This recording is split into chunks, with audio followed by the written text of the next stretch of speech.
Bienvenidos a Controversia. El tema que tenemos para hoy es muy interesante. Hablaremos sobre la inseminación artificial. No se vayan, que aquí iniciamos Controversia. Tenemos un tema muy interesante. Yo creo que... Sí, pero hay un estudio que dice... No, eso no es verdad. Me gustaría decir una cosa. Bueno, en mi opinión... No es algo tan sencillo. Pero tenemos que pensar que... Entonces, ahora, ¿cómo queda? ¿Y usted qué opina? Vamos a empezar la conversación de hoy. Queremos hacerte recordar a ti que estás en casa o viéndonos a través del internet o de la televisión, tus preguntas y todas las dudas que tengas sobre este tema, puedes hacerlas llegar a través de las redes sociales, ya que nos vas a encontrar en el Facebook, el blog, el Twitter y también en el YouTube. Chicos, bienvenidos al programa. Gracias, ¿cómo estás? ¿Todo bien?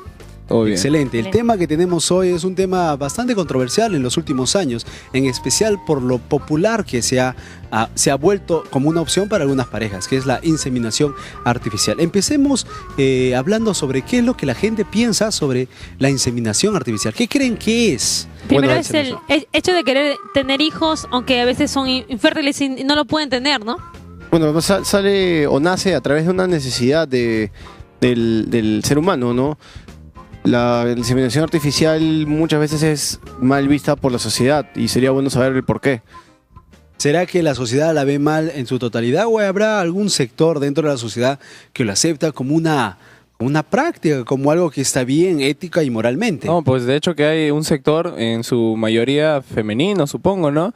Aunque también ahora podemos encontrar un segmento poblacional masculino, el cual suele vender el esperma, ¿no? Hablando en el caso masculino, a tal mujer, digamos, yo quiero mejorar mi raza, voy a pedirle que me haga el favorcito acá a mi amigo Junger, ¿no? Entonces voy y le digo, ay, por favor, un poquito. Pero en ¿no? el caso de cuando, como decía Sharon hace un momento, se da porque tal vez no son fértiles las mujeres o los hombres, entonces ¿está justificable que sea una inseminación artificial? Hablemos un poco de historia, antes de explorar de repente los motivos que se encuentran detrás de aquellas parejas o aquellas personas que optan por esta opción. ¿Dónde nace el vocablo?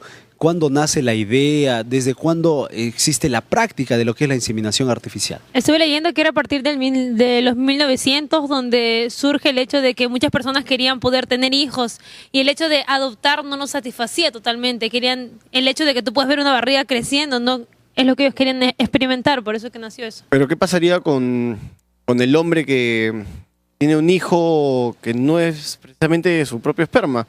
¿También sería adoptado?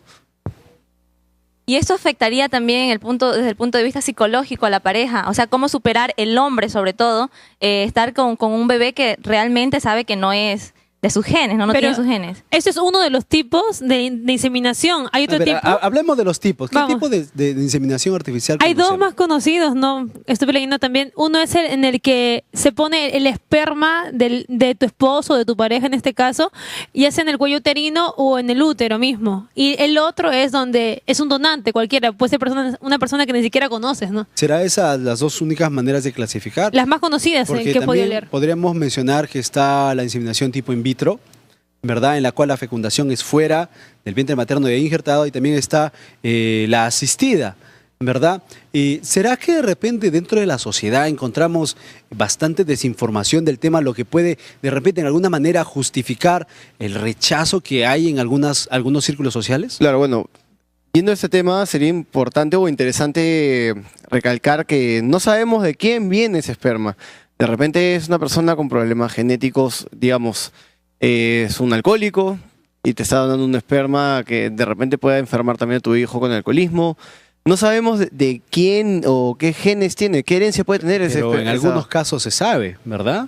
Se puede saber, bueno, hay bastante que hablar sobre algunos prejuicios que ya estamos mencionando. Sin embargo, vayamos un poquito más a la práctica. En las personas o en las parejas que optan por este tipo, esta manera de poder tener hijos a la larga, ¿existe algún tipo de riesgo, sea para la madre, sea para el bebé en su desarrollo, este tipo de prácticas? Conozco uno de los casos, una persona muy cercana, es una tía. Ella hizo el in vitro, que es la asistida, pero era el semen de su pareja, bueno, su esposo. Cuando fecundó, nos dimos cuenta que eran gemelas, ¿no? Eran dos mujercitas. A los 4 meses, la madre, mi tía, estuvo muy, muy delicada de salud y una de ellas falleció, ¿no? Pero la otra sí ya tiene 5 años y realmente es una niña normal, naturalmente normal, ¿no? Muy inteligente, muy sociable. ¿Qué hay sobre los vientres de alquiler? Hoy en día este tema de los vientres de alquiler también se han vuelto bastante conocidos. El hecho de que una pareja no pueda tener hijos, entonces por diversos motivos, entonces se opta que otra mujer pues pueda llevar el embarazo de la pareja, ¿no? Y se le alquila y se le paga algún costo o algún tipo de favor, qué sé yo, ¿no? Entonces entramos a un problema ético. ¿Esa madre tiene derecho sobre el niño? ¿No tiene derecho sobre el niño? ¿Fue su vientre? ¿Ella llevó todo lo...? Bueno, ¿qué podríamos mencionar en cuanto a cómo la sociedad, cómo los jóvenes, cómo nosotros entendemos este tipo de procedimientos? ¿Por qué para algunos éticamente se encuentra mal y por qué para otros es éticamente aceptable? Puede ser de repente digamos, el joven lo puede ver como un negocio rentable y en muchos casos puede ser como una pésima influencia para ellos, ¿no? Porque una mujercita de 17 años que va a tener 18 pronto, va a tener la mayoría de edad. Acá puedo ganar dinero. ¿Para qué estudiar si puedo alquilar mi vientre y así ganar bastante dinero? Porque se paga bien por eso. También debemos de hacer un análisis en las secuelas que pueden dejar en los niños. O sea, el niño ya llega un momento en que desarrolla y dice, a ver, es conveniente decirle la verdad quién es la mamá verdadera, pero quién es la mamá de crianza. O sea, ¿cómo afectaría eso también al niño? Ahora, en esta situación que plantea Yuli, ¿existe algún tipo de sentimentalismo de la mujer que simplemente lleva al niño no generando ningún tipo de sentimientos, no generando ningún tipo de conexión, exacto, de bound ¿no? entre Sin madre embargo, todo parto, yo supongo que hay alguna conexión con ese niño que sale de tu vientre. Miren, este tema que estamos tratando, la inseminación artificial, tiene bastante maneras de verlo, pero básicamente lo podemos dividir en 2 áreas, los que lo aceptan y los que lo rechazan de una u otra manera por diversos motivos. ¿Cuáles son algunos de los paradigmas que existen en ambos lugares referente a lo que es y cómo funciona y cómo es el proceso? La palabra no se estará bien decir la fornicación, el hecho de que sea de una pareja, ninguno de los dos pueden tener hijos, pero buscan un semen de alquiler, ¿no? O sea, un semen para ellos. ¿Estaría fornicando la mujer en el caso de que entre su vientre? Adulterio. Adulterio es la palabra correcta, sí. Ahora, ¿qué más? Mira, ustedes han mencionado algo interesante, que es un proceso muy costoso. Sí, pero ¿quién cobra por esto? ¿Qué doctor éticamente aprobaría este tipo de procedimientos? Además, ¿bajo qué jurisdicción se firma la paternidad o la maternidad del niño? ¿Quién decide qué tipo de espermatozoide o el óvulo de quién se va a utilizar? Bueno, hay tantos factores que podríamos mencionar. Digamos, en el sector más conservador de la sociedad, tal vez se podría aprobar la inseminación artificial si viene el semen de la pareja, ¿no? Como un in vitro, ¿no? Como le dicen, ¿no? Pero si viene de otra pareja no lo aceptarían, porque si un niño crece, bueno, ella es mi madre, pero él no es mi padre. O sea, ¿qué generaría eso, no? Ahora, hablemos de garantías en cuanto a la mujer que se quiere hacer este tipo de proceso en su vientre. ¿Qué garantía tengo yo que mis genes van a ser tan compatibles con los nuevos genes que van a ingresar en mí, ¿no? Para que yo pueda desarrollar un niño en condición estable, saludable y que pueda desarrollarse de un modo natural. ¿Qué tal si me sale una persona con alguna deficiencia? Esa es una pregunta muy importante. El niño Exacto. concebido de esta manera, ¿tiene la oportunidad o el chance de desarrollarse normalmente, ya sea física, mental y socialmente? ¿O nace con algún tipo de problema o algún tipo de tendencia? Incluso se ha podido ver de que, como tú decías, Caleb, o sea, hay casos en los que sí se pueden desarrollar muy bien, pero otros en los que pueden tener malformaciones también en sus cuerpos o también patologías psicológicas, ¿no? Y una inseminación artificial es 100% segura. O sea, al practicar una inseminación artificial, de hecho, da por asentado que realmente esa criatura se va a procrear. Incluso hay riesgos para con la madre, porque he visto varios casos de personas y amigas que comentaban de que tenían que estar postradas en cama, no se podía mover por el simple hecho de que podía moverse algo dentro que les estaban así haciendo y no se podía mover. Entonces, Ahora, Es riesgoso también para hay ella. algo que es bastante loco, que lo vamos a comentar después, porque Platea tiene una pregunta, vamos a escuchar. Quisiera saber si hay religiones que aceptan o niegan este tipo de procedimiento. Mira, ese es un punto muy interesante, porque hasta el momento aquí aquí en el programa estamos hablando de la parte social, la parte ética, inclusive la parte médica un poquito, porque todavía no está el especialista que nos va a ayudar. Sin embargo, la religión juega un papel muy importante dentro de las decisiones que nosotros tomamos, y un tipo de decisiones como esta, sin lugar a duda, vamos a tener que en algún momento pensarlo desde un punto espiritual. Hay mucho más que hablar. No sé si hay alguna pregunta más antes de irnos al corte. Sí, antes de irnos al corte, en acotación a esta pregunta que nos hace, ¿no? Hay que ver la creatividad de este asunto que ya se tenía mucho antes, ¿no? Cuando Sara y Abraham no podían tener hijos. Y entonces, ¡plum! Gran idea, ¿no? Usemos Mira, y es más, tu sierva. la gente puede decir, mira, tenerlo de esta manera es muy cara. Entonces, como lo dice la Biblia, vamos tú con esa, y ahí quedó. Hay bastantes asuntos éticos que tenemos que conversar, y aún todavía no vemos estrictamente qué menciona la Biblia. El tema que estamos tratando es la inseminación artificial. Esto es Controversia, volvemos después del corte.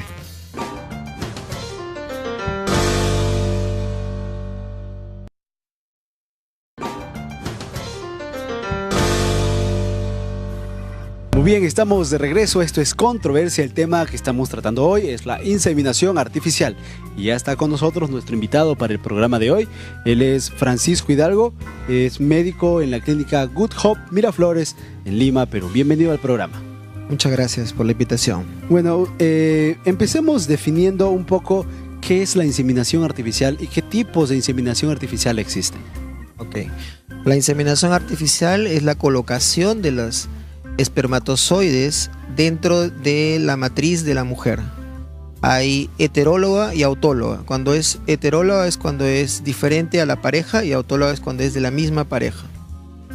¿Y funciona de alguna manera determinada o es un procedimiento simple? Es un procedimiento bastante sencillo, es un procedimiento que se hace en un consultorio.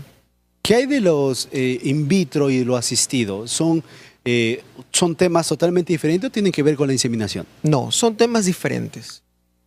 Mayormente la inseminación artificial se utiliza cuando hay una alteración masculina, cuando hay una alteración o un factor masculino de infertilidad.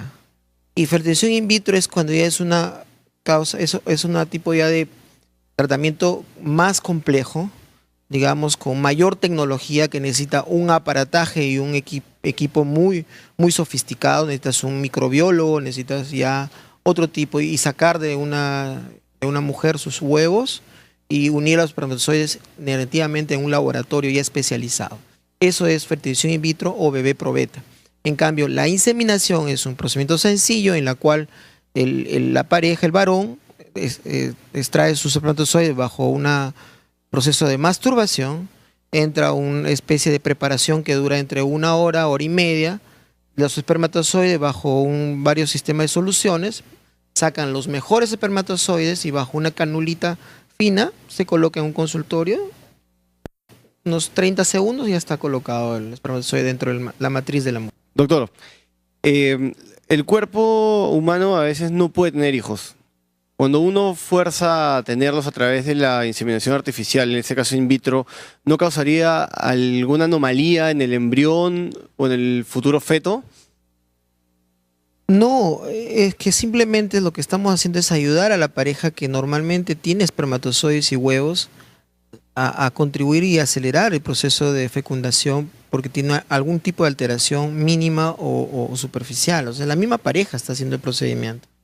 Entonces, es como tener relaciones con tu esposo. Simplemente estamos ayudando y acortando las distancias y estamos facilitando, en otras palabras, la llegada del espermatozoide hacia el huevo. ¿Ocurre ahí el acto sexual o no? No, por supuesto que no. El acto sexual es algo íntimo. Claro, pero justamente por eso. La inseminación es algo hecho en un consultorio. El médico ayuda a la pareja, ¿no? ¿qué hay de aquellos casos? Porque he podido leer en algunos lugares, ¿verdad? En algunos sitios de internet, en algunos libros y en algunas clases, que hay algunas mujeres que por cuestiones que no recuerdo, pero obviamente por alguna cuestión de salud, no logran retener el óvulo, no logra alojarse y lo van perdiendo y lo van perdiendo. O sea, puede ser que el varón no pueda fertilizar un óvulo regularmente y necesite de la ayuda y la composición, pero ¿qué hay cuando la mujer no puede y optan, por ejemplo, mira, yo estoy casado, él es mi esposo, no podemos tener, entonces vamos a tener uno in vitro, perdón, y en vez de colocarlo en mi útero, lo voy a colocar en el útero de una persona más. Hablamos de un vientre de alquiler. ¿Eso qué consecuencias puede traer para el niño o para la pareja en algún sentido médico? Bueno, estamos hablando ya de otro tema netamente. Cuando una pareja no puede tener hijos, puede verse a miles de causas. Hay que estudiarla. Cuando hay una alteración netamente de poder llevar el embarazo a término, estamos hablando de una abortadora habitual o abortadora recurrente. En estos casos, estamos hablando de que hay que ubicarle el factor materno probablemente que le está llevando a estos términos. O sea, es un estudio genético de los bebés. Si el bebé salen sanos, podemos hacer una fertilización in vitro y poder hacerlo en un vientre subrogado o un vientre de alquiler que normalmente lo conocemos. Básicamente es un tema un poco controversial, es un poco definitivamente es tener el cuerpo de una mujer que es una tercera persona, que no es ni la madre ni el padre biológico, y en la cual ella va a ser solamente como una especie de incubadora de este producto. Doctor, ¿el fluido sanguíneo influirá en este nuevo...? Básicamente el intercambio de sangre ocurre solamente en 2 etapas, ¿no?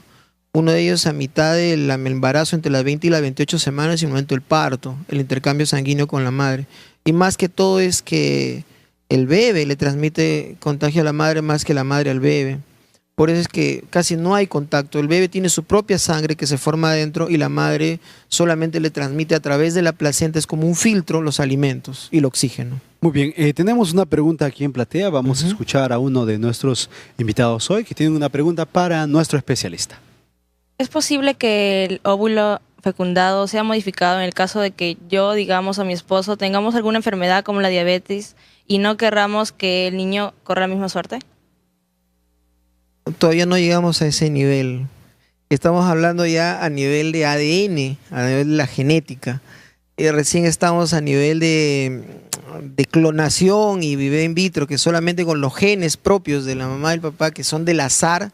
No es que se ha escogido un gen y se le ha puesto. O sea, bebé a la carta todavía no hay. Todavía no hay un bebé con la cara de Claudia Schiffer y con el cerebro de un Einstein, ¿no? Todavía Doctor, no hay no llegó a ese nivel. Yo tengo una pregunta. Por muchas razones, algunas mujeres tienen cierta distancia, tienen cierto distanciamiento con el acto sexual. Entonces, ellas prefieren no conocer a ningún tipo de varón, o sea, no tener relaciones sexuales, pero sí quieren tener hijos. Entonces, ¿ellas lograrían dar a luz vírgenes? ¿O cómo funciona esto de la inseminación artificial? Bueno, hay varios esquemas y formas de transferencia de embriones hacia el vientre de la madre, ¿no? Lo más frecuente es por vía vaginal. Haces un bebé probeta en un laboratorio, como hemos explicado hace un momento. Ese embrión o ese bebé ya formado, para colocarlo dentro de la matriz de la madre, que es la casa de los bebés, se lo pone por una cánula fina a través de la vagina, como si fuera un examen ginecológico. Se transfiere, el biólogo nos dice transferencia total y se quedó. Hay otro tipo de transferencias que es por vía laparoscópica. Entras por el ombligo y 2 huequitos más en el abdomen, entras hacia la trompa de falopio, que son una especie de orejitas que tiene el útero, metes por ahí la cánula y por ahí haces la transferencia de embriones. Eso podría ser una alternativa para una persona interesante que no tenga relaciones o no quiere tener relaciones sexuales o qué sé yo, o algún tipo de...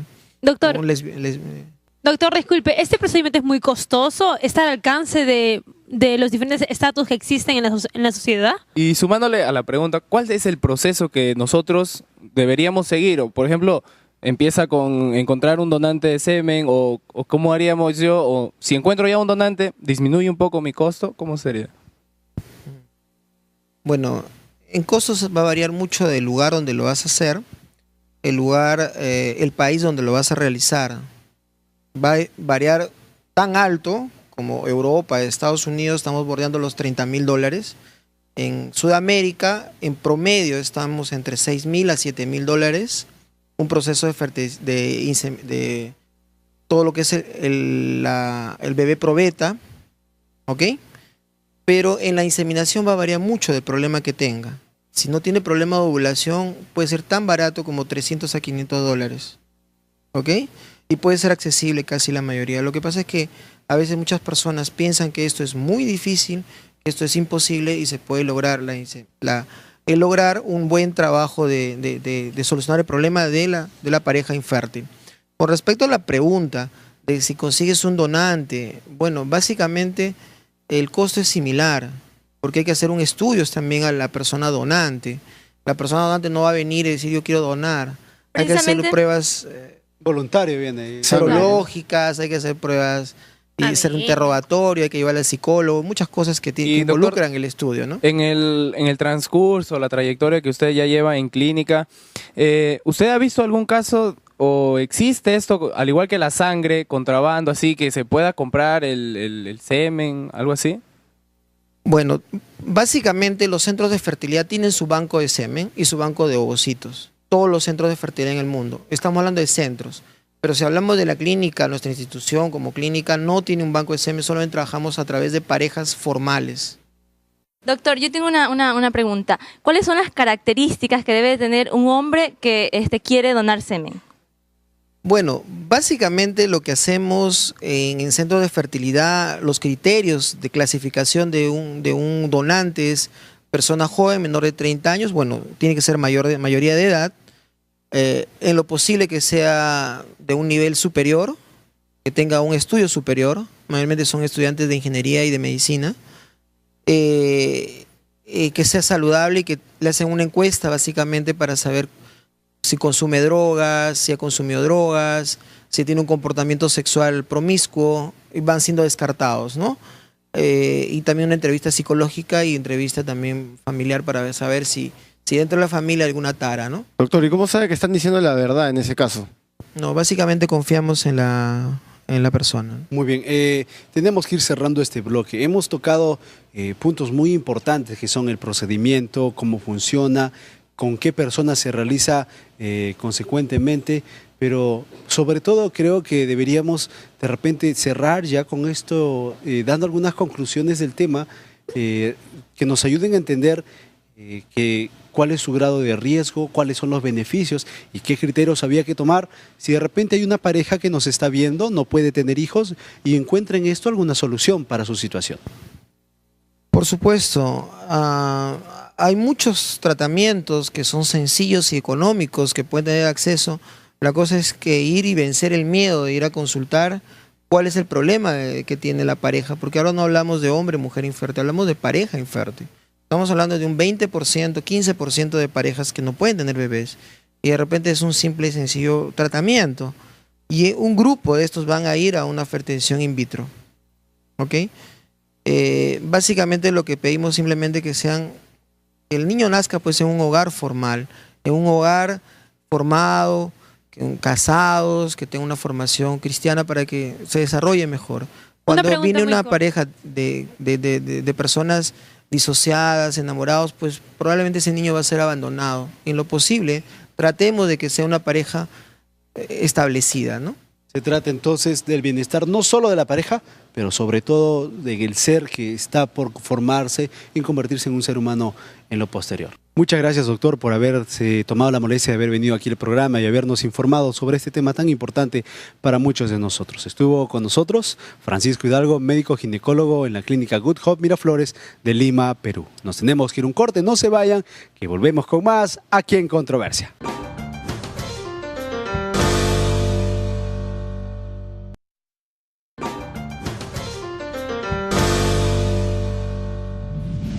Yo creo que hay personas que no tienen la posibilidad de poder tener un hijo y bueno, encuentran una manera, en esa manera, ¿no?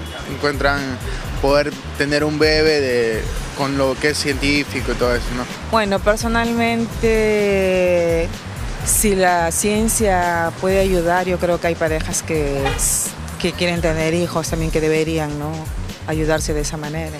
Dios en primer lugar le ha dado al hombre la ciencia para que pueda resolver los problemas humanos. Ya.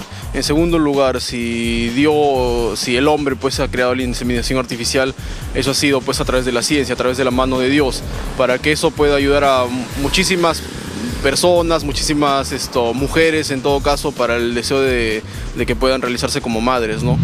Muy bien, estamos de regreso, esto es Controversia, estamos tratando el tema sobre la inseminación artificial. Ustedes que ya nos están acompañando, recuerden que todas sus preguntas las pueden hacer llegar a través de las redes sociales. Chicos, entramos a una parte de la conversación en la cual empezamos, gracias a la intervención de Platea, empezamos a ver un poco el ambiente religioso y su posición frente a este tema. ¿Será que las diferentes religiones cristianas, hablándolo en general, aceptan este tipo de procedimientos o hay algún rechazo? Algunos dicen de que basta para que sea artificial como para que por Dios sea como que desacreditado, ¿no? Normalmente No, prohibido. o sea, Normalmente prohibido. Pecado, más que nada. Normalmente, bueno, la religión cristiana, en sus diversas iglesias, no aprueban esta práctica. Ahora, hablando de otras religiones, ¿no? Tampoco las aprueban, porque normalmente el acto sexual debe ser natural y dentro del matrimonio. Entonces vendríamos a perder la naturalidad del don que nos ha dado Dios, ¿no? Y pasar a un método muy artificial. Ahora, esto de modificar un proceso que se hace siempre, ¿no?, que es el de la relación sexual, esto es en sí una modificación, ¿no? Porque estamos dejando de lado todo el proceso y simplemente vamos de lleno al propósito, ¿no? Vamos directo. Esto es muy condenado en algunas iglesias, ¿no? Pero ¿y entonces qué se puede hacer cuando existe una pareja que no puede tener hijos y anhela tener hijos? ¿Cuál es el método que deben de He utilizar? escuchado a muchos religiosos en diferentes grupos religiosos, valga la redundancia, el mencionar, bueno, no puedes tener hijos, adopta. ¿No? Adopta y te dan y te cierran y te dicen no, adopción, adopción, adopción. Incluso y es la única manera. dicen también de que si no tienes si tú no puedes dar a luz o fecundar en este caso, no eres fértil, es algo que ha sido así, pues no, así eres y bueno, ¿qué puedes hacer? Hay que aceptarlo. Mira, Claro, en la aceptación. Biblia una mujer que no podía concebir hijos, ¿cómo era vista? Casada por la Tenía una sociedad. maldición. Exactamente, era considerada no bendecida, que Dios no le favorecía. Y quedó una pregunta al aire en el bloque anterior, ¿no? En la que se decía, ¿será adulterio la inseminación artificial? Y pusimos el ejemplo de Abraham, de Sara y de Agar. Sin embargo, sería bueno también que pensemos en el contexto político, el contexto de leyes que regían en ese entonces y el contexto que tenemos hoy. Por ejemplo, en el tiempo de Abraham existían las reglas sociales, bueno, en realidad las leyes de ese tiempo basadas o regidas por el Código de Hammurabi. Y encontramos ahí pues la historia de Jacob que compró la primogenitura de su hermano amparado con la ley, lo mismo que sucedió con Abraham y Sara. Entonces eso nos podría hacer preguntar, si legalmente está aceptada, ¿significa que debemos contextualizarnos y aceptarlo como tal? ¿O deberíamos siempre tratar de rechazar todo lo que no es natural? Tenemos dos preguntas en platea, vamos a escuchar la intervención. Hoy en día las mujeres que no pueden casarse o están divorciadas, pero quieren tener hijos y ponen en práctica este método, ¿cambiaría el concepto de las familias bíblicamente? Mira, qué buena intervención. Estamos hablando de todo, pero no hablamos de la composición familiar como tal. Y pareciera una salida para muchas mujeres en especial de no estar solas, de tener hijos y descendencia. Algo que también cabe recalcar es que no tan solamente las mujeres, porque también se da en el caso de los hombres, cuando también optan por el alquiler de un vientre, ¿no? Podemos ver que muchos famosos es lo que hacen para no tener ninguna pareja, pero quieren tener hijos. ¿Por qué por qué habría tanto afán de la autosuficiencia, no? ¿Por qué no necesitar a un hombre o una mujer? Y realmente podrían educar de la manera correcta a los hijos sin la otra parte, ¿no? Pero ¿y qué problemas psicológicos puedes tener para alquilar un vientre o para querer poder tener un hogar solo? Porque es muy difícil. ¿Se ha puesto a pensar cómo funciona? ¿Será que así como colocas tu anuncio en el periódico, no se alquila departamento, tú también pondrás en el departamento, se alquila vientre, ¿no? O se busca vientre. ¿Funcionará o soy varón alto. Se busca de ojos claros, sí. Exactamente. No, mi semen. Miren, tenemos nuevamente a Platea, vamos a escuchar, hay una pregunta ahí también que vamos a prestar atención. ¿Jesús fue el primer caso in vitro? Miren, qué buena pregunta. En el caso de Jesús no vemos que José interfirió en ningún sentido. La Biblia solamente habla que... Todavía no se casaba, ¿no? No sé, yo me he quedado sin habla, me he quedado pensando en la pregunta. Miren, este tema parece actual, pero posiblemente es un tema bastante antiguo, ¿verdad? En el deseo de preservar la descendencia, en el deseo de tener hijos, de contarse, dejar la huella, dejar, bueno... descendencia. Exactamente, gracias, esa palabra no la encontraba. Dejar descendencia, muchas veces se ha recurrido a diferentes casos. Y hoy en día podríamos decir que tal vez esa es la motivación. ¿Y por qué no preguntarlo? ¿Cuáles son las motivaciones que hoy en día encontramos detrás de las personas que practican este método o que lo promocionan en alguna manera? ¿Será una motivación correcta, una incorrecta? ¿Qué hay detrás de todo esto? Algo que también muchos se preguntan es hasta qué edad se puede realizar una persona una inseminación artificial o hasta qué edad puede alquilar su vientre. Algo más también ¿es legal poder vender tu semen o dar tu semen a otra persona? Y tal vez más que legal, es ético también, claro. Ético. Ahora, vamos al punto de las influencias, ¿no? Hablemos de una pareja que quiere tener un hijo, pero por distintas razones, ya sea del varón o de la mujer, no pueden. Entonces, ¿quién influye más en decir, bueno, yo quiero una inseminación artificial? ¿La mujer o el hombre? Antes hablábamos sobre tiempos antiguos, tiempos de Biblia, ¿no? En los cuales los hombres tenían muchas mujeres, aparte de su mujer, mejor dicho, tenían muchas concubinas con las cuales podían procrear y tener más descendencia, ¿no? Pero no es que signifique una inseminación artificial eso, porque, o sea, no es Pero su de hijo repente de es ella. un vientre de alquiler, porque si nos encontramos nuevamente en el caso de Abraham y de Sara, Ismael, claro, era hijo de Abraham, pero era considerado hijo de Sara legalmente. Ahora, justo hablando de lo que dice o no dice la Biblia, como tal vez no dice la Biblia, ¿será una buena excusa para la gente a hacer estas prácticas? ¿No dice la Biblia, tal vez lo hago? Porque no dice la Biblia, total no es pecado. Pero y si hablamos de los principios bíblicos, encontramos que una parte se dice no cometerás adulterio. Entonces, al realizar una inseminación artificial, ¿estamos cometiendo adulterio? Pero el adulterio podría ser solamente por relación sexual. Ahora, en el caso de que somos donantes de semen, ¿cómo nosotros lo donamos? Miren, hay bastantes factores que de manera práctica y si lo vemos de manera personal como lo acaba de poner Mauricio, nos hacen cuestionar nuestra moral y en alguna manera la ética que manejamos para poder ejercer ciertas decisiones. Nosotros tenemos que cerrar este bloque, tenemos bastantes preguntas, sin embargo queremos recordarles a ustedes en casa que si hay algo que no hemos tocado, ustedes todavía pueden contactarse con nosotros. Estamos en las redes sociales, el Facebook, el blog, el Twitter, también en el YouTube para poder conversar y seguir hablando sobre este tema. En los siguientes bloques tendremos a nuestro especialista, él tiene que contestar a varias preguntas. No se vayan, que volvemos con más aquí en Controversia.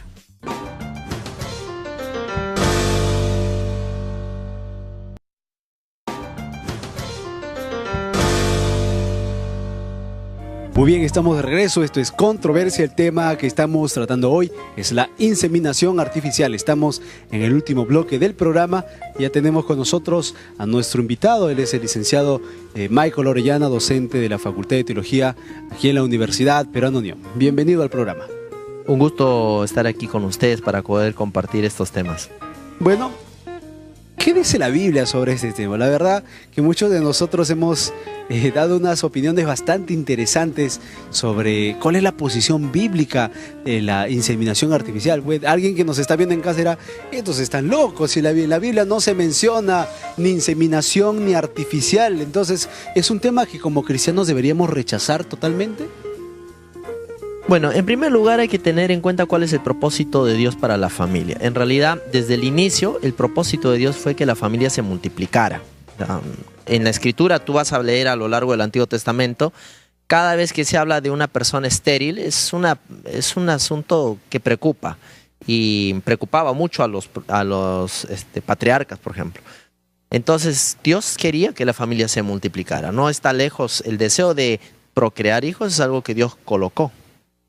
¿Qué tipo de principios en todo caso podríamos rescatar de la Biblia que nos ayuden a ejercer o de repente a aceptar el tema de la inseminación artificial dentro del marco ético y moral que nos permita a nosotros tener una opinión o de repente ejercerla del modo más cercano a lo que la Biblia enseñara? Bueno, primero hay que tener en cuenta que la Biblia fue escrita en un tiempo cuando jamás o no se tenía el manejo de la digamos de la procreación como se tiene hoy día, ¿no? No se podía hacer inseminación in vitro o cosas así, ¿no?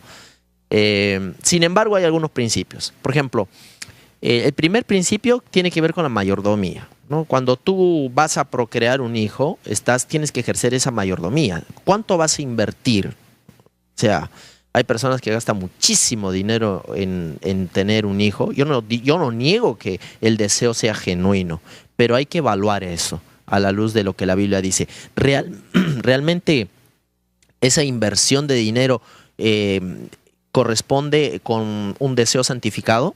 Es decir, ¿qué es lo que buscas con tu deseo de tener un hijo? ¿Es gratificación propia? ¿Es autorrealización personal? ¿Es escapar de un estigma social? ¿Es buscar no ser discriminado por la sociedad? ¿Qué es lo que buscas con tener un hijo? A veces hay personas que tienen motivos equivocados para tener un hijo. Hay motivos equivocados para tener un hijo.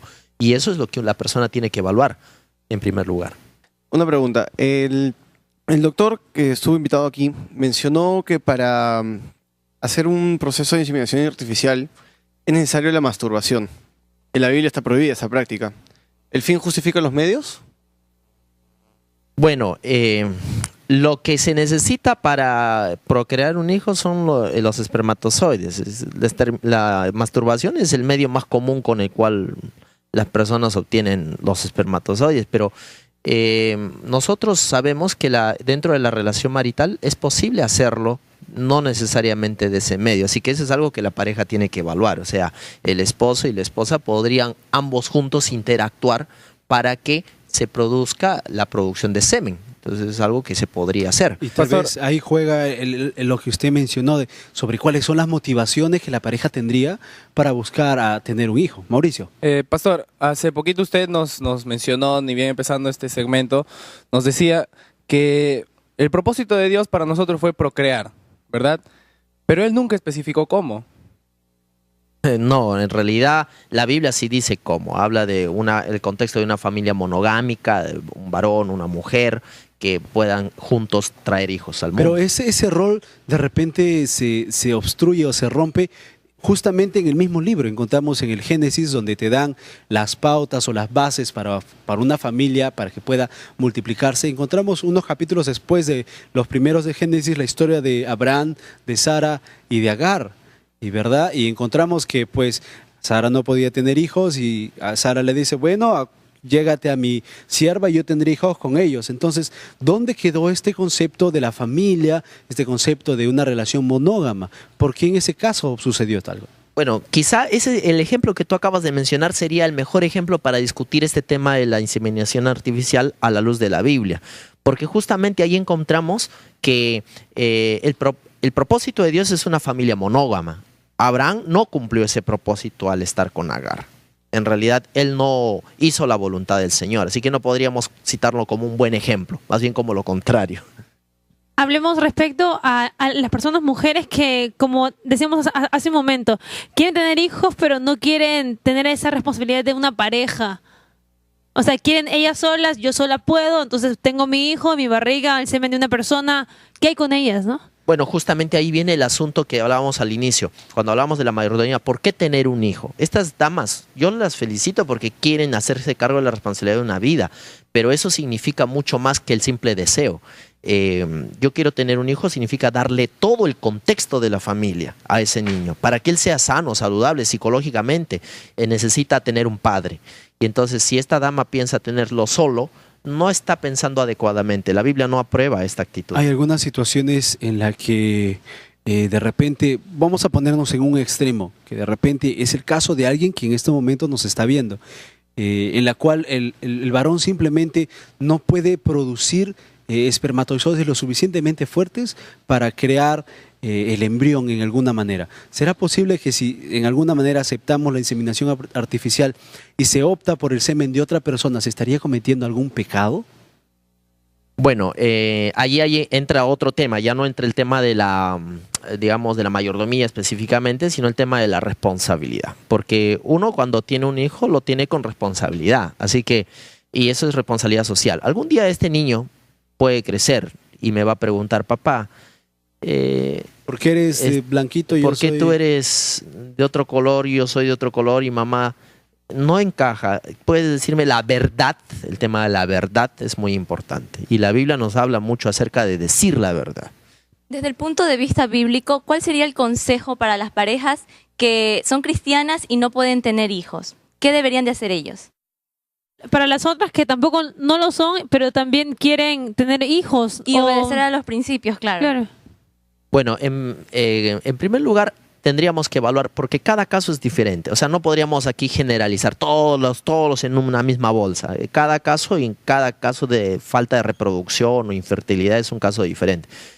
Tendría que evaluar cuál es el método adecuado para la familia que no contravenga contra la vida de la criatura. Ese es otro principio importante, el respeto por la vida de la criatura. ¿En qué momento la pareja debería considerar la adopción como un medio de, agrandar el número familiar, de conceder papá, mamá e hijos?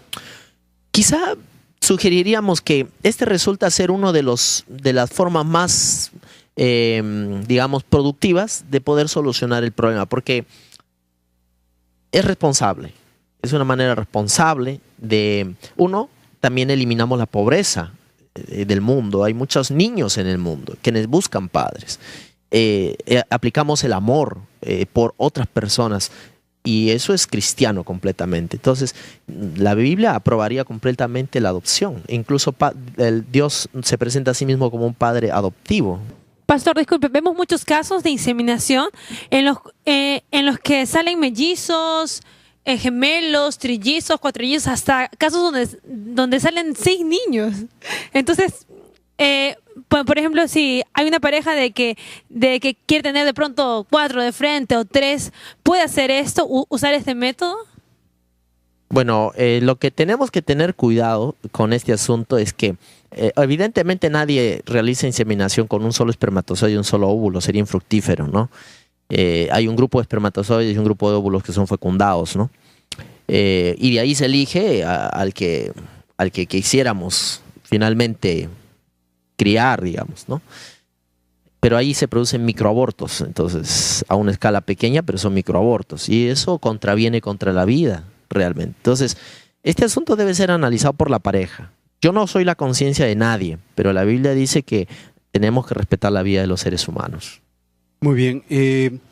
Acabamos de conversar los principios éticos e inclusive los principios bíblicos que nos ayudan a tener un mejor juicio en la elección de lo que tenemos que hacer. Sin embargo, los que estamos aquí, a diferencia de los que somos casados, en su caso y en el mío, y de repente de uno u otro técnico aquí en producción,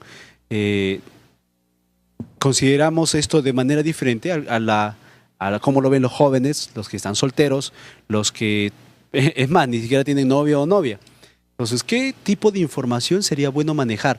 ¿Qué tipo de estudio bíblico podríamos encontrar a nosotros que nos ayude a entender más que cómo funciona este método, el concepto de familia? ¿Qué espera Dios de mí en mi rol de padre, en mi rol de madre, en mi rol de esposo, mi rol de esposa? Que me permita a mí que cuando el momento me llegue, cuando el momento que me toque a mí ejercer esa responsabilidad, pueda yo estar pues preparado y con la cabeza limpia para poder de alguna manera tomar la decisión correcta para mí y para mi futura familia.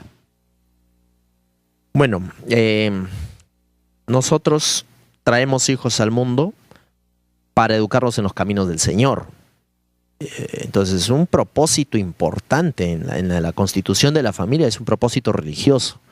Así que tiene que evaluar la familia que va a tener un hijo. ¿Por qué motivo? Como decíamos al inicio, es lo que me está motivando a salir de un estigma social o la vergüenza a que me digan infértil o simplemente ser marginado por un asunto así. ¿O realmente yo quiero traer gloria a Dios con un hijo criado en los caminos del Señor? Es una pregunta que tengo que solucionar.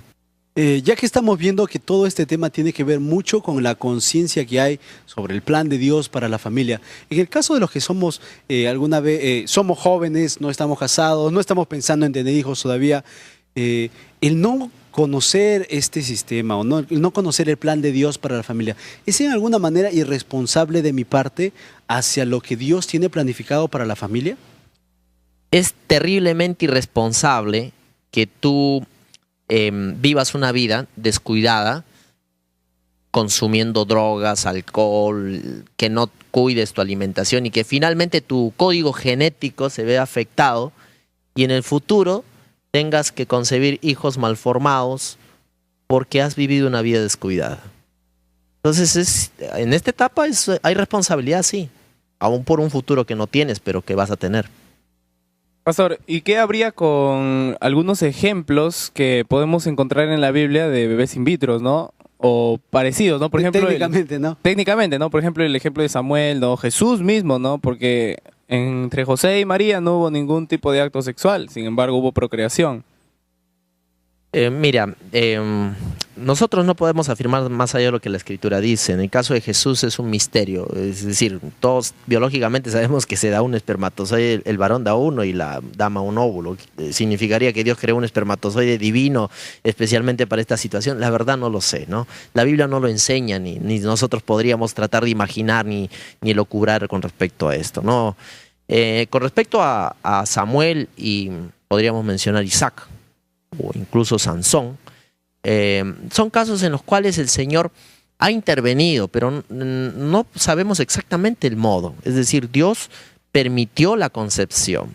No sabríamos reconocer cuál sería el factor de la falta o de esterilidad. Sabemos científicamente que existen varios factores de esterilidad, así que no podríamos saber cuál fue la manera como el Señor actuó. Lo que sí es seguro es una cosa, que el Señor en ninguno de estos casos fue contra la mayordomía, contra la vida de las personas y no fue irresponsable en sus decisiones. Muy bien, nosotros tenemos que terminar este programa que ha sido muy interesante y muy informativo para cada uno de los que lo hemos seguido.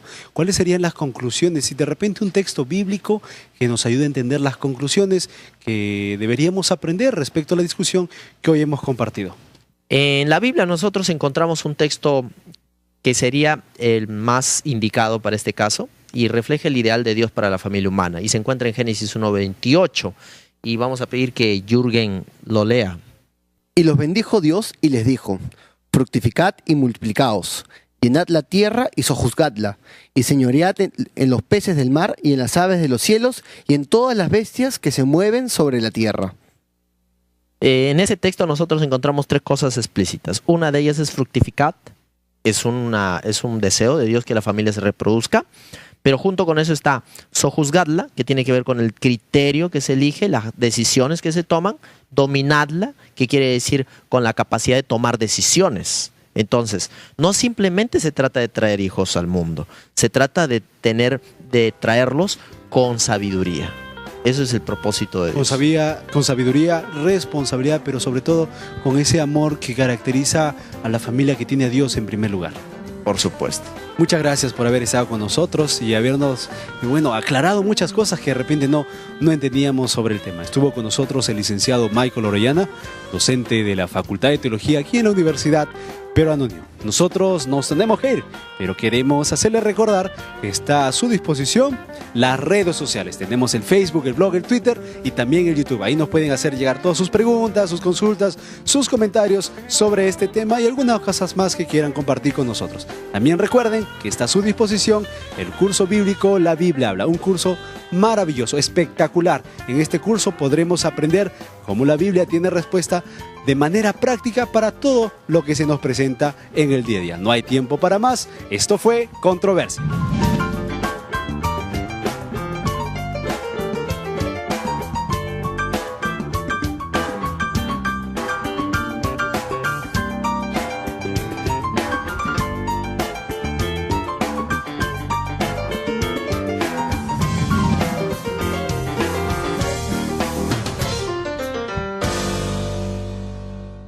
prejuicios que ya estamos mencionando. Sin embargo, vayamos un poquito más a la práctica. En las personas o en las parejas que optan por este tipo, esta manera de poder tener hijos a la larga, ¿existe algún tipo de riesgo, sea para la madre, sea para el bebé en su desarrollo, este tipo de prácticas?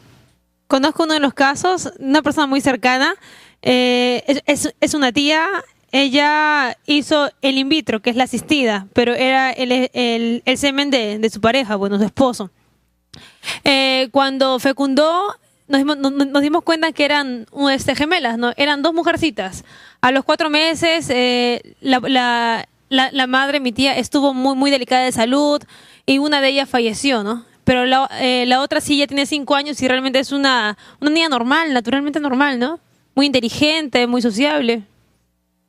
¿Qué hay sobre los vientres de alquiler? Hoy en día este tema de los vientres de alquiler también se han vuelto bastante conocidos. El hecho de que una pareja... Hablemos un poco de historia, antes de explorar de repente los motivos que se encuentran detrás de aquellas parejas o aquellas personas que optan por esta opción. ¿Dónde nace el vocablo?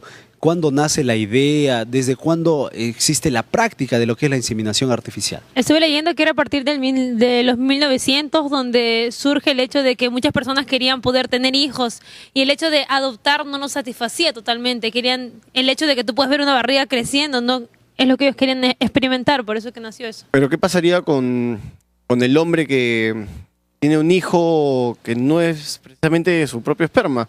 ¿También sería adoptado?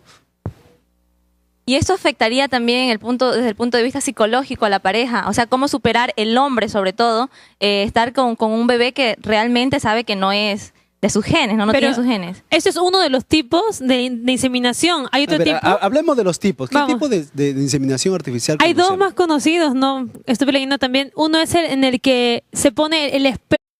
Bienvenidos a Controversia. El tema que tenemos para hoy es muy interesante. Hablaremos sobre la inseminación artificial. No se vayan, que aquí iniciamos Controversia.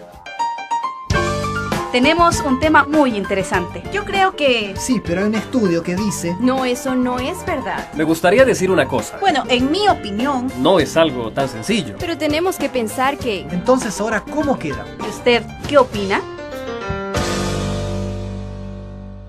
Vamos a empezar la conversación de hoy. Queremos hacerte recordar a ti que estás en casa o viéndonos a través del internet o de la televisión, tus preguntas y todas las dudas que tengas sobre este tema, puedes hacerlas llegar a través de las redes sociales, ya que nos vas a encontrar en el Facebook, el blog, el Twitter y también en el YouTube. Chicos, bienvenidos al programa. Gracias, ¿cómo estás? ¿Todo bien?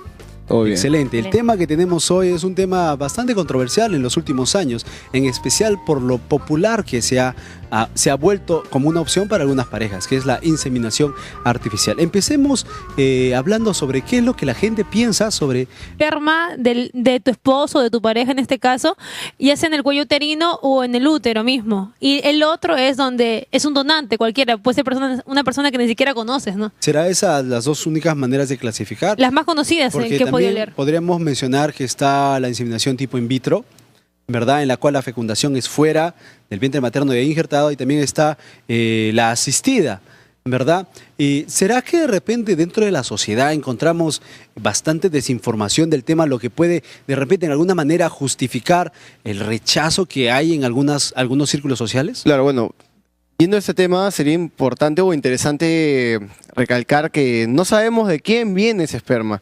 De repente es una persona con problemas genéticos, digamos, es un alcohólico y te está dando un esperma que de repente pueda enfermar también a tu hijo con el alcoholismo. No sabemos de quién o qué genes tiene, qué herencia puede tener ese esperma. Pero en algunos casos se sabe, ¿verdad?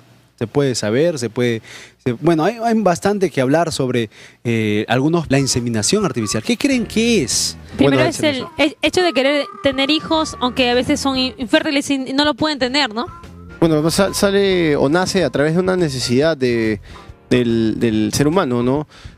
La inseminación artificial muchas veces es mal vista por la sociedad y sería bueno saber el por qué. ¿Será que la sociedad la ve mal en su totalidad o habrá algún sector dentro de la sociedad que lo acepta como una práctica, como algo que está bien ética y moralmente? No, pues de hecho que hay un sector en su mayoría femenino, supongo, ¿no? Aunque también ahora podemos encontrar un segmento poblacional masculino, el cual suele vender el esperma, ¿no? Hablando en el caso masculino, a tal mujer, digamos, yo quiero mejorar mi raza, voy a pedirle que me haga el favorcito acá a mi amigo Junger, ¿no? Entonces voy y le digo, ay, por favor, un poquito. Pero en el caso de cuando, como decía Sharon hace un momento, se da porque tal vez no son fértiles las mujeres o los hombres, entonces está justificable que sea una inseminación artificial.